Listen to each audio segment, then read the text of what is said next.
ನಮಸ್ಕಾರ ವೀಕ್ಷಕರೇ, ಜಾತಕ ಫಲ ವಿಶೇಷ ಕಾರ್ಯಕ್ರಮಕ್ಕೆ ಸ್ವಾಗತ. ನಾನು ವಿನುತಾ ಪರಮೇಶ್. ಇವತ್ತು ಗುರುವಾರ. ಈ ದಿನದ ವಿಶೇಷತೆ ಏನು, ಅದರ ಜೊತೆಗೆ ನೀವು ಕಳಿಸಿರುವ ಸಂದೇಶಗಳು ಹಾಗೂ 12 ರಾಶಿಗಳ ಬಗ್ಗೆ ತಿಳಿಸ್ಕೊಡ್ತಾ ಹೋಗ್ತೇವೆ. ಮೊದಲಿಗೆ ಕಾರ್ಯಕ್ರಮಕ್ಕೆ ಪ್ರಾಜ್ಞರಾದ ಶ್ರೀ ಶ್ರೀಕಂಠ ಶಾಸ್ತ್ರಿಗಳನ್ನ ಸ್ವಾಗತಿಸೋಣ. ಶಾಸ್ತ್ರಿಗಳೇ, ಕಾರ್ಯಕ್ರಮಕ್ಕೆ ಸ್ವಾಗತ. ನಮಸ್ಕಾರಗಳು. ಶಾಸ್ತ್ರಿಗಳೇ, ಮೊದಲಿಗೆ ಇವತ್ತು ಗುರುವಾರ, ಈ ದಿನದ ವಿಶೇಷತೆ ತಿಳಿಸ್ಕೊಡೋದಾದ್ರೆ. ಶ್ರೀ ಗುರುಭ್ಯೋ ನಮಃ. ಹರಿ ಓಂ. ಮೂರ್ತಿತ್ವೇ ಪರಿಕಲ್ಪಿತ ಶಶಿಭೃತೌ ವರ್ತ್ಮಾ ಪುನರ್ಜನ್ಮನ ಮಾತ್ಮೇತ್ಯಾತ್ಮವಿತಾಂ ಕೃತುಶ್ಚ ಯಜತಾಂ ಭರತ ಅಮರಜ್ಯೋತಿಷಾಂ ಲೋಕಾನಾಂ ಪ್ರಳಯೋದ್ಭವಸ್ಥಿತಿ ವಿಭುಶ್ಚಾನೇಕಧಾಜಶ್ರಿತೌ ವಾಚನ್ನ ಸದದಾ ತ್ವನೇಕ ಕಿರಣಃ ತ್ರೈಲೋಕ್ಯ ದೀಪೋ ರವಿಃ. ಸಮಸ್ತ ವೀಕ್ಷಕರಿಗೆ ಶುಭೋದಯ, ಶುಭ ಬೆಳಗು. ಈ ದಿನದ ಸಂದೇಶಗಳನ್ನು ಪರಿಶೀಲಿಸೋಣ. ತತ್ಪೂರ್ವದಲ್ಲಿ ಹೊತ್ತಿನ ಪಂಚಾಂಗವನ್ನು ಗಮನಿಸಿಕೊಳ್ಳೋಣ. ಶ್ರೀ ಪರಾಭವನಾಮ ಸಂವತ್ಸರ, ಉತ್ತರಾಯಣ, ಗ್ರೀಷ್ಮ ಋತು, ಅಧಿಕ ಜ್ಯೇಷ್ಠ ಮಾಸ, ಶುಕ್ಲ ಪಕ್ಷವಾಗಿದೆ. ಈ ದಿವಸ ಗುರುವಾರವಾಗಿರ್ತಕ್ಕಂಥದ್ದು. ಪಂಚಮಿ ತಿಥಿ, ಪುನರ್ವಸು ನಕ್ಷತ್ರ ಈ ದಿವಸ ಗುರುವಾರವಾಗಿದೆ. ಗುರುಸ್ಮರಣೆ, ಗುರುಧ್ಯಾನ, ಗುರು ಸೇವೆಗಳಲ್ಲಿ ನಮ್ಮನ್ನು ನಾವು ತೊಡಗಿಸ್ಕೊಳ್ಬೇಕು.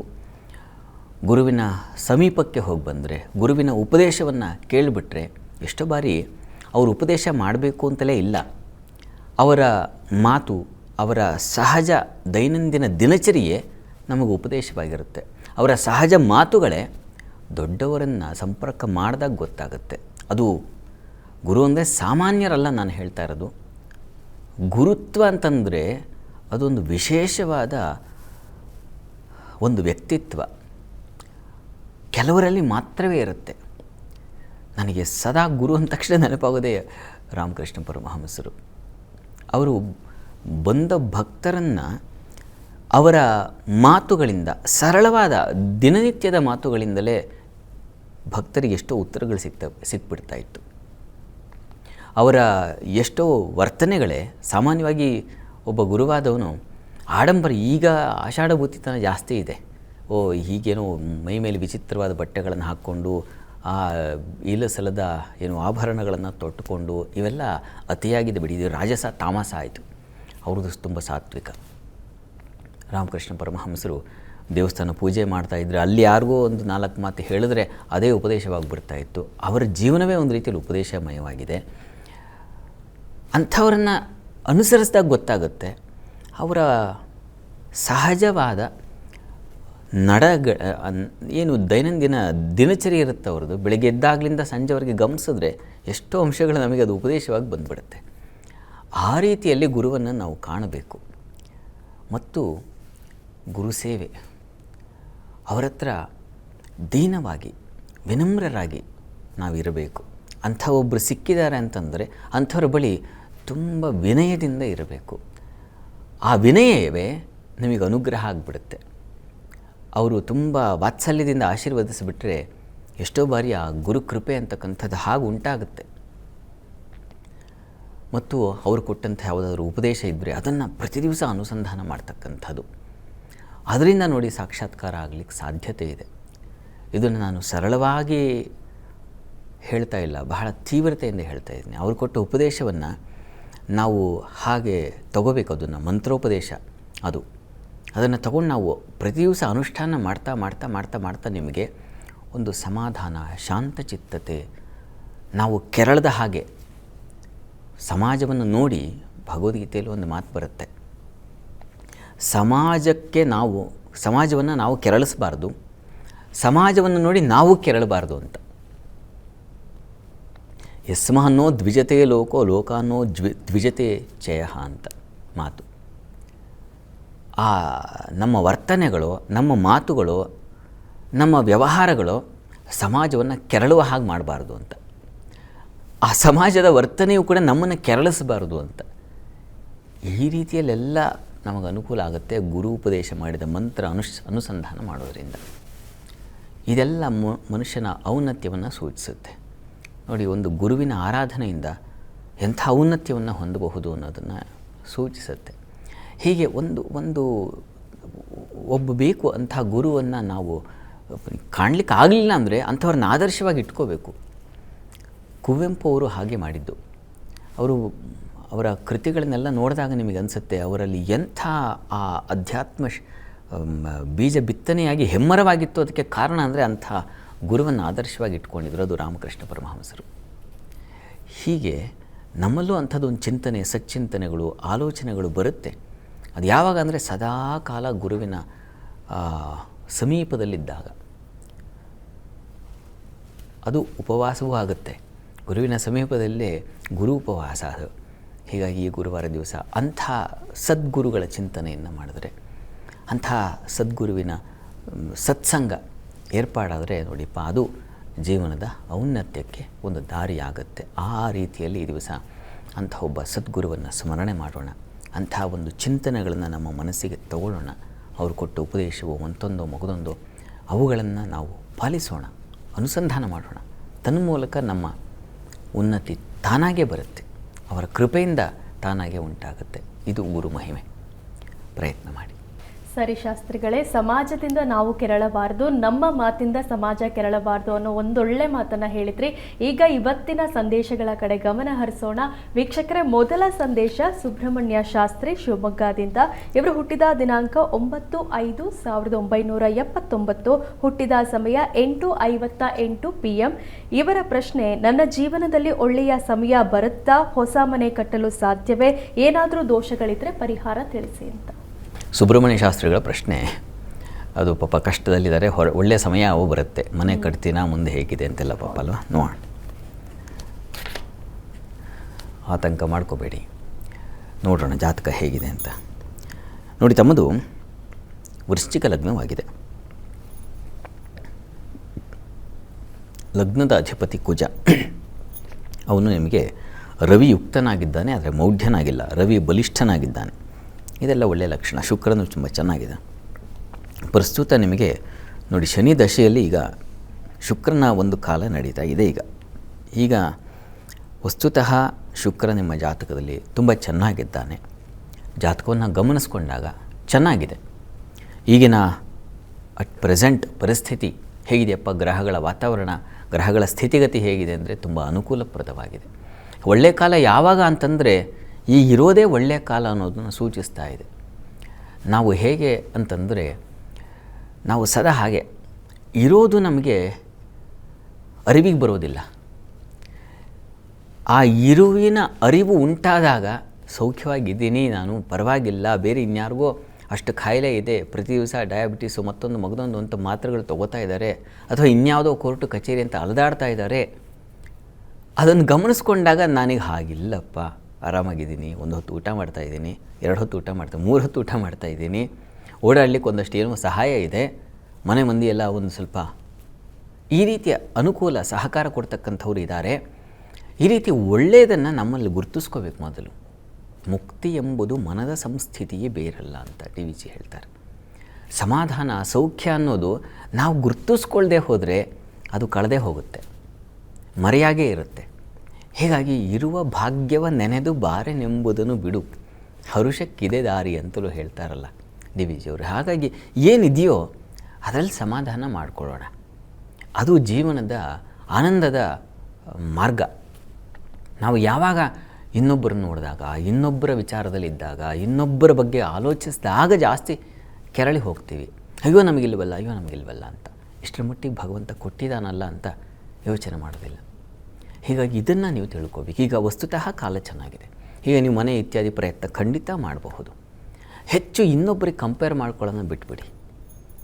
ನಮ್ಮ ಮಟ್ಟಿಗೆ ಭಗವಂತ ಇಷ್ಟು ಕೃಪೆ ಕೊಟ್ಟಿದ್ದಾನೆ. ನಿಜ ಹೇಳ, ನಾವು ಇಷ್ಟು ಸಮೃದ್ಧವಾದ ಗಾಳಿಯನ್ನು ನಿಕ್ಷಿಪ್ತ ಮಾಡಿಟ್ಟಿದ್ದಾನೆ. ಉಸಿರಾಡ್ತಾ ಇದ್ದೀವಿ ಸಮೃದ್ಧವಾಗಿ, ಇದಕ್ಕೆ ಬಡತನ ಇಲ್ಲ. ನೀರು ಕುಡಿತಾ ಇದ್ದೀವಿ, ಅದು ನಮಗೆ ಸಂತೃಪ್ತಿ ಕೊಡುವವರೆಗೆ ಊಟ ಮಾಡ್ತಾ ಇದ್ದೀವಿ. ಯಾರೋ ಬೆಳೆದ ಅಕ್ಕಿ, ಯಾರೋ ಬೆಳೆದ ಅದು ಬೇಯಿಸಿದ ಅನ್ನ, ಇದನ್ನೆಲ್ಲ ಯಾರೋ ಕಲಿಸಿಕೊಟ್ಟು ಮಹನೀಯರು, ಅದರದ್ದೆಲ್ಲ ಸಮೃದ್ಧತೆಯನ್ನು ತಗೋತಾ ಇದ್ದೀವಿ. ಆದರೆ ನಾವು ಇದನ್ನು ತಗೋತಾ ಇದ್ದೀವಲ್ಲ ಅನ್ನೋ ಆ ಬೆಲೆ ನಮಗೆ ಗೊತ್ತಾಗ್ತಾಯಿಲ್ಲ. ಮೌಲ್ಯ ಅಂತ ಕರೀತಾರೆ ಅದನ್ನು, ಅದು ಗೊತ್ತಾಗ್ತಾಯಿಲ್ಲ ನಮಗೆ. ಹೀಗಾಗಿ ಬರದೇ ಇದ್ದರ ಬಗ್ಗೆ ತಲೆ ಕೆಡಿಸ್ಕೋಬೇಡಿ. ಜೀವನ ಇರೋದು ಸವಿಯಲಿಕ್ಕೆ. ಹೀಗಾಗಿ ಇರೋದರಲ್ಲಿ ನಾವು ಅದನ್ನು ಸವಿಯೋಣ. ಅಪ್ಪ ಇಷ್ಟರ ಮಟ್ಟಿಗೆ ಇಟ್ಟಿದೆಯಲ್ಲಪ್ಪ, ಇಷ್ಟರ ಮಟ್ಟಿಗೆ ಇಟ್ಟಿದೆಯಲ್ಲ, ಅದು ನಿನ್ನ ಕೃಪೆ. ನಾನು ಈ ಹೊತ್ತು ಕೂಡ ಈ ಸ್ಥಳಕ್ಕೆ, ನಮ್ಮ ರೆಕಾರ್ಡಿಂಗ್ಗೆ ಆ ಸ್ಥಳಕ್ಕೆ ಬರುವಾಗ ಮನಸ್ಸಿನಲ್ಲಿ ಅಂದ್ಕೊಳ್ತಾ ಇದೆ, ಇಷ್ಟರ ಮಟ್ಟಿಗೆ ಯಾವ ಪುಣ್ಯ ಮಾಡಿದ್ದೀನಿ ಅನ್ನೋ ಕಾರಣಕ್ಕೆ ಇಷ್ಟೆಲ್ಲ ಸೌಕರ್ಯಗಳನ್ನು ಕೊಟ್ಟಿದೆಯಾ ಭಗವಂತ ಅಂತ. ನಾವು ಮತ್ತೆ ನೋಡಿದ್ರೆ ಏನೂ ಮಾಡಿರೋದಿಲ್ಲ.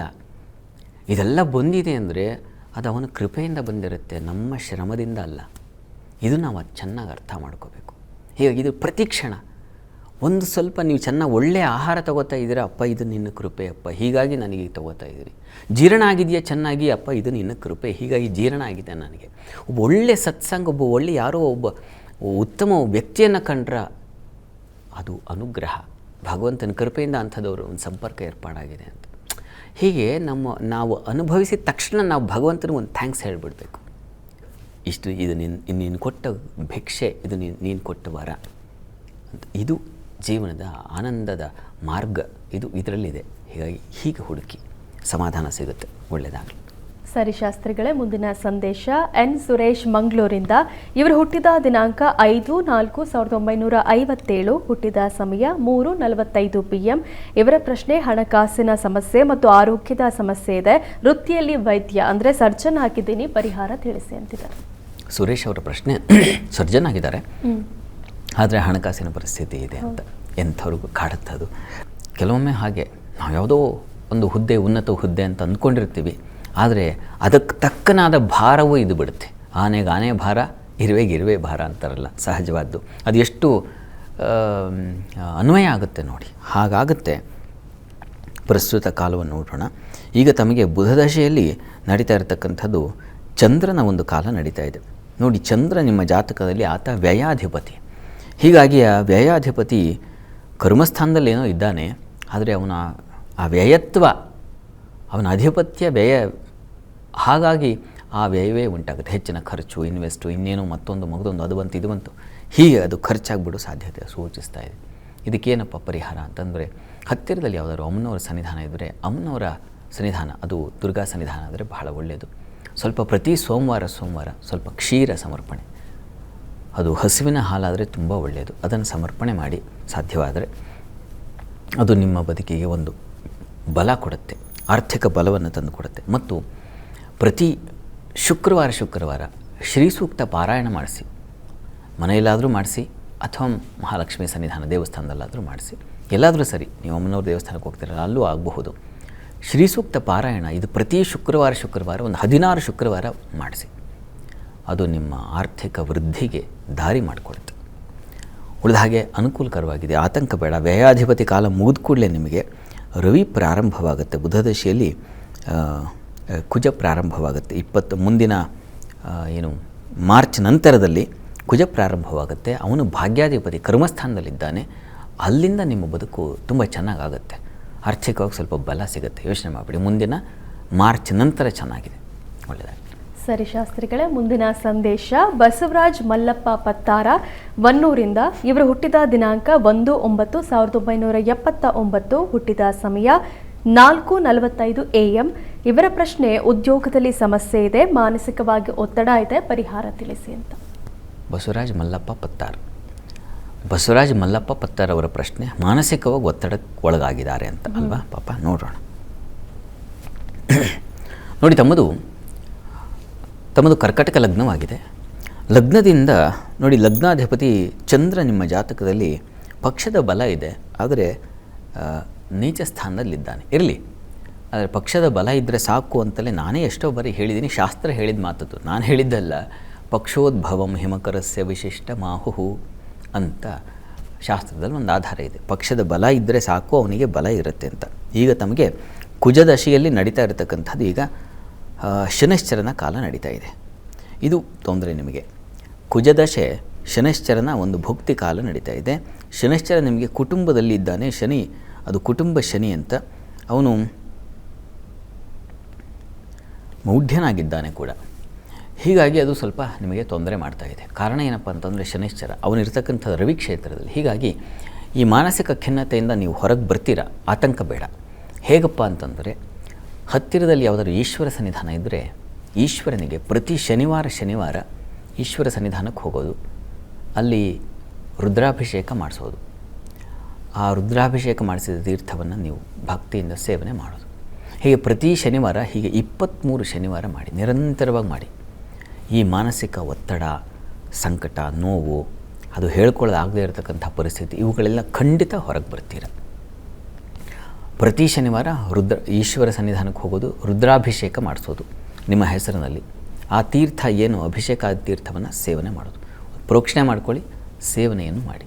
23 ಶರ್ಮ ನಿರಂತರವಾಗಿ ತಪ್ಪಿಸಬೇಡಿ, ಮಧ್ಯದಲ್ಲಿ ಬ್ರೇಕ್ ಮಾಡಬೇಡಿ. ನೋಡಿ 23ನೇ ವಾರದಲ್ಲಿ ನಿಮ್ಮ ಪರಿಸ್ಥಿತಿ ಹೇಗಿರುತ್ತೆ ನನಗೊಂದು ಸಂದೇಶ ಹಾಕಿ. ಒಳ್ಳೆಯದು. ಶಾಸ್ತ್ರಿಗಳೇ, 12 ರಾಶಿಗಳ ಬಗ್ಗೆ ತಿಳಿಸ್ಕೊಡೋದಾದರೆ? 12 ರಾಶಿಗಳ ಫಲಾಫಲ ತಿಳಿಯುವ ಮುನ್ನ ಇವತ್ತಿನ ಗ್ರಹಸ್ಥಿತಿಯನ್ನು ಗಮನಿಸ್ಕೊಳ್ಳೋದಾದರೆ, ಮೇಷರಾಶಿಯಲ್ಲಿ ಕುಜನನ್ನು ಕಾಣ್ತಾ ಇದ್ದೀವಿ, ವೃಷಭ ರಾಶಿಯಲ್ಲಿ ರವಿ ಬುಧರ ಯುತಿಯನ್ನು ಕಾಣ್ತಾ ಇದ್ವಿ, ಶುಕ್ರ ಗುರು ಯುತಿಯನ್ನು ಕಾಣ್ತಾ ಇದ್ದೀವಿ, ಇದು ಮಿಥುನ ರಾಶಿಯಲ್ಲಿ, ಚಂದ್ರಮಾಂದಿಯರ ಯುತಿಯನ್ನು ಕಾಣ್ತಾ ಇದ್ದೀವಿ, ಇದು ಕರ್ಕಟಕ ರಾಶಿಯಲ್ಲಿ, ಕೇತು ರಾಹುಗಳನ್ನು ಗಮನಿಸ್ಕೊಂಡ್ರು, ಕೇತು ಸಿಂಹದಲ್ಲಿ, ರಾಹು ಕುಂಭದಲ್ಲಿ ಇರ್ತಕ್ಕಂಥದ್ದು, ಶನೈಶ್ಚರ ಮೀನರಾಶಿಯಲ್ಲಿ. ಹೇಗಿರುವಾಗ 12 ರಾಶಿಗಳ ಫಲಾಫಲ ತಿಳಿತಾ ಹೋಗೋಣ. ಮೊದಲಿಗೆ ಮೇಷರಾಶಿ. ಮೇಷರಾಶಿಯವರಿಗೆ ಈ ದಿವಸ ನಿಮಗೆ ಮಾತಿನ ಸಮೃದ್ಧಿ ಚೆನ್ನಾಗಿದೆ. ಔಷಧ ಕ್ಷೇತ್ರಗಳಲ್ಲಿ ಕೆಲಸ ಮಾಡೋರಿಗೆ, ಮೆಡಿಕಲ್ ಫೀಲ್ಡಲ್ಲಿ ಇರ್ತಕ್ಕಂಥವ್ರಿಗೆ ತುಂಬ ಚೆನ್ನಾಗಿದೆ. ಹಣದ ಸಮೃದ್ಧಿ ಕಾಣ್ತಾ ಇದೆ. ಆಟೋಮೊಬೈಲ್ಸ್ ಕ್ಷೇತ್ರಗಳಲ್ಲಿ ಇರ್ತಕ್ಕಂಥವ್ರಿಗೂ ತುಂಬ ಚೆನ್ನಾಗಿದೆ. ಎಲೆಕ್ಟ್ರಿಕಲ್ ಇರ್ತಕ್ಕಂಥ ಆ ಕ್ಷೇತ್ರಗಳವರೆಗೂ ತುಂಬ ಚೆನ್ನಾಗಿದೆ. ನೀರಿನ ಸಮೃದ್ಧಿ, ನೀರಿನ ಸೌಖ್ಯತೆ ಇದೆ. ಸ್ವಲ್ಪ ಹುಷಾರು, ನೀರಿನಿಂದ ತೊಡಕುಗಳು ಇದೆ. ತಾಯಿಯ ಆರೋಗ್ಯದ ಸ್ವಲ್ಪ ವ್ಯತ್ಯಾಸ ಆಗಬಹುದು, ಅದನ್ನು ಸೂಚಿಸ್ತಾ ಇದೆ. ಗಮನ ಇರಲಿ. ದುರ್ಗಾ ಸನ್ನಿಧಾನದಲ್ಲಿ ಒಂದು ಅಭಿಷೇಕ ಮಾಡಿಸಿದ್ರೆ ತುಂಬ ಒಳ್ಳೆಯದು. ಇನ್ನು ವೃಷಭ ರಾಶಿಯವರಿಗೆ ಈ ದಿವಸ ನಿಮಗೆ ತೃತೀಯದಲ್ಲಿ ಚಂದ್ರಮಾಂದಿಯರಿದ್ದಾಗ ಸ್ವಲ್ಪ ಭಯದ ವಾತಾವರಣ, ಹೆಣ್ಮಕ್ಳಿಗೆ ಒಂದು ಸ್ವಲ್ಪ ಆತಂಕ, ಯಾವುದೋ ಒಂದು ಸಂದಿಗ್ಧ ಸಂಕಟಕ್ಕೆ ಸಿಕ್ಕಾಕೊಂಡ್ಬಿಡ್ತೀರ. ಅಚಾನಕ್ಕಾಗಿ ಬರ್ತಕ್ಕಂಥದ್ದು, ಪ್ರಿಪೇರೇ ಆಗಿರಲ್ಲ. ಕಷ್ಟಗಳು ಹಾಗೆ ನೀವು ಪ್ರಿಪೇರ್ ಆಗಿದ್ದೀರಾ, ನಾವು ಬರಲ್ಲ ಅಂತ ಕೇಳ್ಕೊಂಬರಲ್ಲ. ಹಾಗೆ ಬರುತ್ತೆ ಈ ದಿವಸ ಒಂದು ಸಮಸ್ಯೆ ಎದುರಾಗುತ್ತೆ, ಆಗಂತುಕ ಸಮಸ್ಯೆ ಅಂತ. ಮತ್ತು ಈ ದಿವಸ ಸ್ವಲ್ಪ ಥ್ರೋಟ್ ಇನ್ಫೆಕ್ಷನ್ ಆಗೋ ಸಾಧ್ಯತೆ ಇದೆ, ಗಮನ ಇರಲಿ. ಉಳಿದ ಹಾಗೆ ದಿವಸ ನಿಮಗೆ ಕುಟುಂಬದಲ್ಲಿ ಸೌಖ್ಯ, ಕುಟುಂಬದಲ್ಲಿ ಒಳ್ಳೆಯ ಹಿತವಾದ ವಾತಾವರಣ ಇದೆಲ್ಲ ಇದೆ. ಹಿರಿಯರಿಂದ ಮಾರ್ಗದರ್ಶನ ಸಿಗ್ತಕ್ಕಂಥದ್ದು, ವೃತ್ತಿಯಲ್ಲಿ ಅನುಕೂಲ ಉಂಟಾಗ್ತಕ್ಕಂಥದ್ದು, ವೃತ್ತಿಯಲ್ಲೂ ಸೀನಿಯರ್ಸಿಂದ ಗೈಡೆನ್ಸ್ ಸಿಗ್ತಕ್ಕಂಥದ್ದು, ಈ ರೀತಿಯಲ್ಲಿ ಚೆನ್ನಾಗಿದೆ. ಈ ಒಂದು ತೊಡಕಿನ ನಿವಾರಣೆಗೆ ಈ ದಿವಸ ನೀವು ಕೂಡ ದುರ್ಗಾ ಸ್ತುತಿಯನ್ನು ಕೇಳಿಸ್ಕೊಳ್ಳೋದು ಅಥವಾ ಹೇಳ್ಕೊಳ್ಳೋದು ಮಾಡಿ. ಇನ್ನು ಮಿಥುನ ರಾಶಿಯವರಿಗೆ ಈ ದಿವಸ ಕೆಲಸ ಕಾರ್ಯಗಳಲ್ಲಿ ತುಂಬ ಚೆನ್ನಾಗಿದೆ. ಅನುಕೂಲದ ವಾತಾವರಣ, ಹಿರಿಯರಿಂದ ಸಹಾಯ ಸಹಕಾರಗಳು ಸಿಗುತ್ತೆ. ಈ ದಿವಸ ನಿಮಗೆ ಹಿರಿಯರಿಂದ ಲಾಭ, ಅಣ್ಣಂದಿರಿಂದ ವಿಶೇಷ ಲಾಭ ಅಥವಾ ಇನ್ನೇನು ಒಳ್ಳೆಯ ಸಲಹೆ ಕೊಡ್ತಕ್ಕಂಥದ್ದು, ಸಹಾಯ ಮಾಡ್ತಕ್ಕಂಥದ್ದು, ಈ ರೀತಿಯಲ್ಲಿ ಅನುಕೂಲ ಚೆನ್ನಾಗಿದೆ. ಮತ್ತು ಈ ದಿವಸ ನಿಮಗೆ ಸ್ವಲ್ಪ ಆಹಾರ ವ್ಯತ್ಯಾಸ, ನೀರಿನ ವ್ಯತ್ಯಾಸಗಳಾಗ್ತಕ್ಕಂಥದ್ದು, ವಾಟರ್ ಇನ್ಫೆಕ್ಷನು, ಫುಡ್ ಇನ್ಫೆಕ್ಷನು, ಈ ರೀತಿಯ ಸಾಧ್ಯತೆ ಇದೆ, ಹುಷಾರು. ಮತ್ತು ಕುಟುಂಬದಲ್ಲಿ ಸ್ತ್ರೀಯರ ನಡುವೆ ಸ್ವಲ್ಪ ಮನಸ್ತಾಪ, ಭಿನ್ನಾಭಿಪ್ರಾಯ, ಇನ್ಯಾರ್ದೋ ಮಾತು ನಿಮ್ಮ ಕಿವಿಗೆ ಬಿದ್ದು ಅದು ಕೆರಳು ಬಿಡ್ತಕ್ಕಂಥದ್ದು, ಈ ರೀತಿಯಲ್ಲಿ ಆಗುತ್ತೆ ಈ ದಿವಸ. ಹೀಗಾಗಿ ಶಾಂತವಾಗಿರಿ. ಯಾ ದೇವಿ ಸರ್ವಭೂತೇಷು ಶಾಂತಿ ರೂಪೇಣ ಸಂಸ್ಥಿತ, ನಮಸ್ತಸ್ಯೈ ನಮಸ್ತಸ್ಯೈ ನಮಸ್ತಸ್ಯೈ ನಮೋ ನಮಃ, ಈ ಮಂತ್ರ ಹೇಳ್ಕೊಳ್ಳಿ.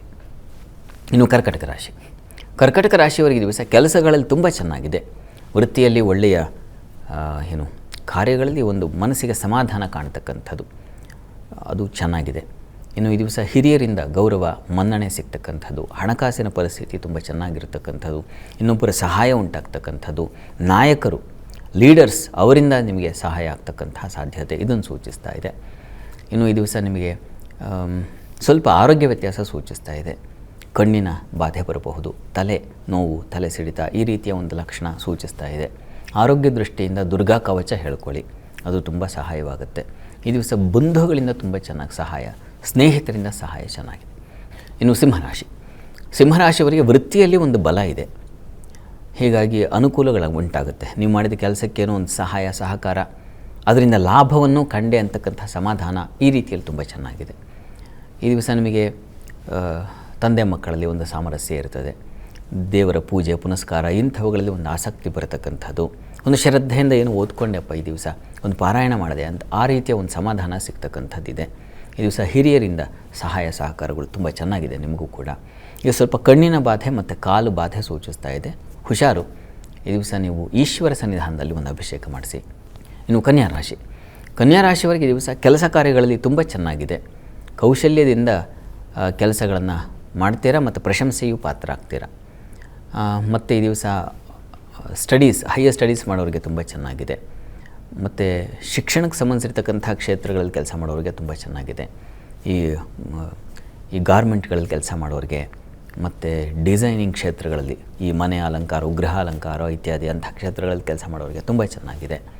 ಈ ದಿವಸ ನಿಮಗೆ ವಿದೇಶ ವಹಿವಾಟಿನ ಅನುಕೂಲವೂ ತುಂಬ ಚೆನ್ನಾಗಿದೆ. ಈ ದಿವಸ ವಿದೇಶ ಸಂಪರ್ಕ ಅಥವಾ ಇನ್ಯಾವುದೋ ಒಂದು ಹೊಸ ಆಫರ್ ಬರ್ತಕ್ಕಂಥದ್ದು, ಈ ರೀತಿಯಲ್ಲಿ ತುಂಬ ಚೆನ್ನಾಗಿದೆ. ಪ್ರಾರ್ಥನೆಗೆ ದಿವಸ ಇಷ್ಟ ದೇವತಾ ಆರಾಧನೆ ಮಾಡಿ. ತುಲಾರಾಶಿಯವರಿಗೆ ದಿವಸ ಕೆಲಸ ಕಾರ್ಯಗಳಲ್ಲಿ ಚೆನ್ನಾಗೂ ಇದೆ, ತೊಡಕು ಇದೆ. ಜಾಗ್ರತೆ ಬೇಕು. ಕೆಲಸ ಒಂದು ಹಂತದಲ್ಲಿ ತುಂಬ ಚೆನ್ನಾಗಿ ಆಗ್ತಾಯಿದೆ ಅಂತ ಅನಿಸುತ್ತೆ, ಆಮೇಲೆ ಇನ್ಯಾರ್ದೋ ಒಂದು ಕಿರಿಕಿರಿ ಉಂಟಾಗಿ ಅದು ಅಪ್ಸೆಟ್ ಆಗಿಬಿಡ್ತೀರ. ಆ ರೀತಿ ಸಾಧ್ಯತೆ ಇದೆ ಈ ದಿವಸ, ಗಮನ ಇರಲಿ. ಉಳಿದ ಹಾಗೆ ದಿವಸ ನಿಮಗೆ ದಕ್ಕಬೇಕಾದ, ನಿಮಗೆ ಬರಬೇಕಾದ ಯಾವುದೋ ಒಂದು ಪಾಲು ಅದು ಬರದೇ ಹೋಗ್ಬಿಡೋ ಸಾಧ್ಯತೆ ಇದೆ. ಆ ರೀತಿಯ ಒಂದು ತೊಡಕು, ನಿಮ್ಮ ಪಾಲಿನದು ನಷ್ಟವಾಗ್ತಕ್ಕಂಥದ್ದು ಅದು ಸೂಚಿಸ್ತಾ ಇದೆ. ಆದರೆ ಸಂಗಾತಿಯ ಸಹಕಾರ ತುಂಬ ಚೆನ್ನಾಗಿದೆ. ವ್ಯಾಪಾರಗಳಿಗೆ ತುಂಬ ಅನುಕೂಲದ ವಾತಾವರಣ ಸೂಚಿಸ್ತಾ ಇದೆ. ಮತ್ತು ಈ ದಿವಸ ಪೂಜೆ ಪುನಸ್ಕಾರ ಇಂಥವುಗಳು ನಿಮಗೂ ತುಂಬ ಶ್ರದ್ಧೆ ಬರುತ್ತೆ. ಈ ದಿವಸ ಪ್ರಾರ್ಥನೆಗೆ ಅಮ್ಮನವರ ಸನ್ನಿಧಾನದಲ್ಲಿ, ಗಣಪತಿಗೂ ಸಹಿತವಾದ ಅಮ್ಮನವರ ಸನ್ನಿಧಾನ ದರ್ಶನ ಮಾಡಿದ್ರೆ ಬಹಳ ಒಳ್ಳೆಯದು. ಗಣಪತಿ ಅಮ್ಮನವ್ರ ಪ್ರಾರ್ಥನೆ ಮಾಡ್ಕೊಳ್ಳಿ. ಇನ್ನು ವೃಶ್ಚಿಕ ರಾಶಿಯವರಿಗೆ ದಿವಸ ನಿಮಗೆ ಕೆಲಸ ಕಾರ್ಯಗಳಲ್ಲಿ ಅನುಕೂಲ, ಸಹಾಯ ಸಹಕಾರ ಸಿಗುತ್ತೆ, ಸಂಶಯ ಇಲ್ಲ. ಮತ್ತು ಬಹಳ ಮುಖ್ಯವಾಗಿ ಶತ್ರುಗಳ ಬಾಧೆ ನಿವಾರಣೆ ಆಗ್ತಕ್ಕಂಥದ್ದು ಇದು ಚೆನ್ನಾಗಿದೆ. ಇದು ಸಂಗಾತಿಯಲ್ಲಿ ಸ್ವಲ್ಪ ಸಂಗಾತಿಯ ಆರೋಗ್ಯ ವ್ಯತ್ಯಾಸ ಆಗುವ ಸಾಧ್ಯತೆ ಸೂಚಿಸ್ತಾ ಇದೆ, ಗಮನ ಇರಲಿ. ಈ ದಿವಸ ತಂದೆ ಮಕ್ಕಳಲ್ಲಿ ಸ್ವಲ್ಪ ಮನಸ್ತಾಪ, ಪೂಜೆ ಪುನಸ್ಕಾರ ಧರ್ಮ ಕಾರ್ಯಗಳು, ಇನ್ಯಾವುದೋ ಗುರುಮಂದಿರಕ್ಕೆ ಹೋಗೋಣ, ಬೆಳಗ್ಗೆ ಹೊರಟಿರ್ತೀರ, ಅಲ್ಲೇನೋ ತೊಡಕು ಬರೋದು. ಪೂಜೆಗೆ ಅಂತ ಹೊರಟಿದ್ದರೆ ಅದಕ್ಕೆ ವಿಘ್ನಗಳು, ಧರ್ಮ ಕಾರ್ಯಗಳಿಗೆ ವಿಘ್ನಗಳನ್ನು ಸೂಚಿಸೋ ಒಂದು ಸಾಧ್ಯತೆ ಸೂಚಿಸ್ತಾ ಇದೆ. ಮತ್ತು ಇನ್ಯಾವುದೋ ಒಂದು ಅಪವಾದ ಅಪಮಾನ ಬರುವ ಸಾಧ್ಯತೆಯೂ ಇದೆ. ಹುಷಾರು, ಗುರು ಸ್ಮರಣೆ ಮಾಡಿ, ಗುರು ಸೇವೆ ಮಾಡಿ, ಇದರಿಂದ ತೊಡಕು ನಿವಾರಣೆ ಆಗುತ್ತೆ. ಇನ್ನು ಧನುರಾಶಿಯವರಿಗೆ ದಿವಸ ಕೆಲಸ ಕಾರ್ಯಗಳಲ್ಲಿ ಸ್ವಲ್ಪ ಮಟ್ಟಿಗಿನ ತೊಡಕು, ತೊಂದರೆ ಸೂಚಿಸ್ತಾ ಇದೆ. ಈ ದಿವಸ ಸ್ವಲ್ಪ ಅಲ್ಲಿ ಶತ್ರುಗಳ ಮತ್ತು ಇನ್ನೇನೋ ಕಿರಿಕಿರಿಯ ಭಾವನೆ ಇದು ಉಂಟಾಗುವ ಲಕ್ಷಣ ಇದೆ, ಗಮನ ಇರಲಿ. ಯಾರ ಹತ್ರ ಹೆಲ್ಪ್ ತಗೊಳ್ಳೋಕೆ ಹೋಗಬೇಡಿ ಕೆಲಸದ ವಿಚಾರದಲ್ಲಿ ಈ ದಿವಸ. ಮತ್ತು ಈ ದಿವಸ ಸ್ವಲ್ಪ ಅಪಮಾನ, ಏನೋ ಒಂದು ರೀತಿಯ ಇನ್ಸಲ್ಟ್ ಆಗ್ತಕ್ಕಂಥದ್ದು, ಅದು ಹೆಣ್ಮಕ್ಕಳಿಗೆ ಸ್ವಲ್ಪ ಮನಸ್ಸಿಗೆ ನೋವಾಗೋ ಸಾಧ್ಯತೆ ಸೂಚಿಸ್ತಾ ಇದೆ. ಈ ದಿವಸ ನೀವು ಅತಿಯಾಗಿ ಅಟ್ಯಾಚ್ಮೆಂಟು, ಅತಿಯಾಗಿ ನೀವೇ ಕೆಲವೊಮ್ಮೆ ಹಾಗಾಗುತ್ತೆ, ನಾವೇ ಮುಂದ್ಬಿದ್ದು ಮಾಡಿಬಿಡ್ತಿದ್ದೀವಿ ಕೆಲಸ, ಅಂಥದ್ರಲ್ಲಿ ತೊಡಕನ್ನು ಸೂಚಿಸ್ತಾ ಇದೆ. ಹೀಗಾಗಿ ಬಹಳ ಬೇಗ ರಿಯಾಕ್ಟ್ ಮಾಡಬೇಡಿ, ತಾಳ್ಮೆಯಿಂದ ಇರತಕ್ಕಂಥದ್ದು ಬೇಕು ಈ ದಿವಸ. ಅಪಮಾನ ಸೂಚಿಸ್ತಾ ಇದೆ. ಹಾಗಾಗಿ ಸಂಗಾತಿಯಲ್ಲಿ ಸಾಮರಸ್ಯ, ಪ್ರೀತಿ, ವಿಶ್ವಾಸ ಚೆನ್ನಾಗಿದೆ ಈ ದಿವಸ, ಸಂಶಯ ಇಲ್ಲ ಅದರಲ್ಲಿ. ಮತ್ತು ಮಕ್ಕಳಿಂದ ತುಂಬ ಸಹಾಯ, ಮಕ್ಕಳ ವಿಚಾರದಲ್ಲೂ ಒಂದು ಸಮಾಧಾನ ಇದೆ. ಈ ದಿವಸ ಆ ತೊಡಕಿನ ನಿವಾರಣೆಗೆ ಈಶ್ವರ ಸನ್ನಿಧಾನದಲ್ಲಿ ಅಭಿಷೇಕ ಮಾಡಿಸಿ. ಮಕರ ರಾಶಿಯವರಿಗೆ ನೋಡಿ, ಈ ದಿವಸ ಕೆಲಸ ಕಾರ್ಯಗಳಲ್ಲಿ ತುಂಬ ಚೆನ್ನಾಗಿದೆ, ಅನುಕೂಲದ ವಾತಾವರಣ ಸೂಚಿಸ್ತಾ ಇದೆ. ಆದರೆ ದಾಂಪತ್ಯದಲ್ಲಿ ಮನಸ್ತಾಪ, ಭಿನ್ನಾಭಿಪ್ರಾಯ ಸೂಚಿಸ್ತಾ ಇದೆ, ಮನಸ್ಸಿಗೆ ಒಂದು ನೋವಾಗುತ್ತೆ. ಮತ್ತು ಈ ದಿವಸ ನಿಮಗೆ ಗುಹ್ಯ ಸ್ಥಾನಗಳಲ್ಲಿ ತೊಂದರೆಗಳು, ಇನ್ನೇನೋ ಒಂದು ರೀತಿಯ ತೊಡಕು ಆಗುವ ಸಾಧ್ಯತೆ ಇದೆ. ಹುಷಾರು, ಆರೋಗ್ಯದಲ್ಲಿ ಸ್ವಲ್ಪ ಹೆಲ್ತ್ ಇಶ್ಯೂಸ್ ಆಗೋ ಸಾಧ್ಯತೆ ಇದೆ, ಗಮನ ಇರಲಿ. ಮತ್ತು ಈ ದಿವಸ ಬಹಳ ಮುಖ್ಯವಾಗಿ ನೀರಿನ ಪ್ರಮಾದ ತೊಂದರೆಗಳನ್ನು ಸೂಚಿಸ್ತಾ ಇದೆ. ವಿದೇಶ ಪ್ರಯಾಣದಲ್ಲಿ ಸ್ವಲ್ಪ ಎಲ್ಲ ಆಗೋಗಿತ್ತು, ಇನ್ನು ಕ್ಯಾನ್ಸಲ್ ಆಯಿತು ಅನ್ನೋ ರೀತಿಯ ಒಂದು ತೊಡಕನ್ನು ಸೂಚಿಸ್ತಾ ಇದೆ ಈ ದಿವಸ. ದೂರ ಪ್ರಯಾಣಗಳಲ್ಲಿ ತೊಂದರೆ, ಉಳಿದ ಹಾಗೆ ಭೂ ವ್ಯವಹಾರ ಇತ್ಯಾದಿಗಳಲ್ಲಿ ಸ್ವಲ್ಪ ಅನುಕೂಲದ ವಾತಾವರಣ ಇದೆ. ಪ್ರಾರ್ಥನೆಗೆ ದಿವಸ ನೀವು ಜಲದುರ್ಗೆ, ಕಟೀರ ದುರ್ಗಾ ಪರಮೇಶ್ವರಿ ಪ್ರಾರ್ಥನೆ ಮಾಡಿ. ಇನ್ನು ಕುಂಭರಾಶಿಯವರಿಗೆ ಕೆಲಸಗಳಲ್ಲಿ ತುಂಬ ಚೆನ್ನಾಗಿದೆ, ಧೈರ್ಯ ಉತ್ಸಾಹಗಳನ್ನು ಸೂಚಿಸ್ತಾ ಇದೆ. ಪ್ರಯಾಣದಲ್ಲಿ ಅನುಕೂಲ ಸೂಚಿಸ್ತಾ ಇದೆ ಈ ದಿವಸ. ಸ್ನೇಹಿತರಿಂದ ತುಂಬ ಸಹಾಯ ಸಿಗುತ್ತೆ ಈ ದಿವಸ ನಿಮಗೆ. ಸ್ವಲ್ಪ ಆರೋಗ್ಯ ಮತ್ತು ಸಾಲ ಬಾಧೆ ಸೂಚಿಸ್ತಾ ಇದೆ, ಹೀಗಾಗಿ ನರಸಿಂಹ ಪ್ರಾರ್ಥನೆ ಮಾಡಿಕೊಳ್ಳಿ. ಇನ್ನು ಮೀನರಾಶಿಯವರಿಗೆ ಕೆಲಸ ಕಾರ್ಯಗಳಲ್ಲಿ ತುಂಬ ಚೆನ್ನಾಗಿದೆ, ಅನುಕೂಲದ ವಾತಾವರಣ ಈ ದಿವಸ. ಸಹೋದ್ಯೋಗಿಗಳ ಸಹಾಯ ಚೆನ್ನಾಗಿದೆ, ಸ್ನೇಹಿತರ ಸಹಾಯ ತುಂಬ ಚೆನ್ನಾಗಿದೆ ಈ ದಿವಸ. ಮತ್ತು ಸಂಗಾತಿಯಲ್ಲಿ ಸಾಮರಸ್ಯ, ಪ್ರೀತಿ, ವಿಶ್ವಾಸ ಚೆನ್ನಾಗಿದೆ ಈ ದಿವಸ. ಮಕ್ಕಳಲ್ಲಿ ಸ್ವಲ್ಪ ಕಿರಿಕಿರಿ ಸೂಚಿಸ್ತಾ ಇದೆ. ಲಲಿತಾ ಸಹಸ್ರನಾಮ ಹೇಳ್ಕೊಳ್ಳಿ.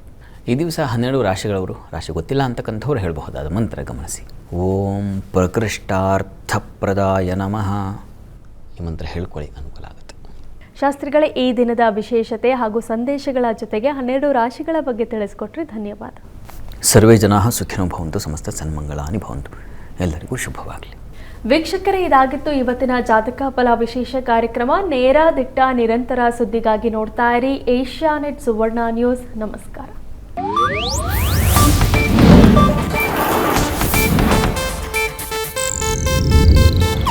ಇದು ಏಷ್ಯಾನೆಟ್ ನ್ಯೂಸ್ ನೆಟ್ವರ್ಕ್ ಪ್ರಸ್ತುತಿ.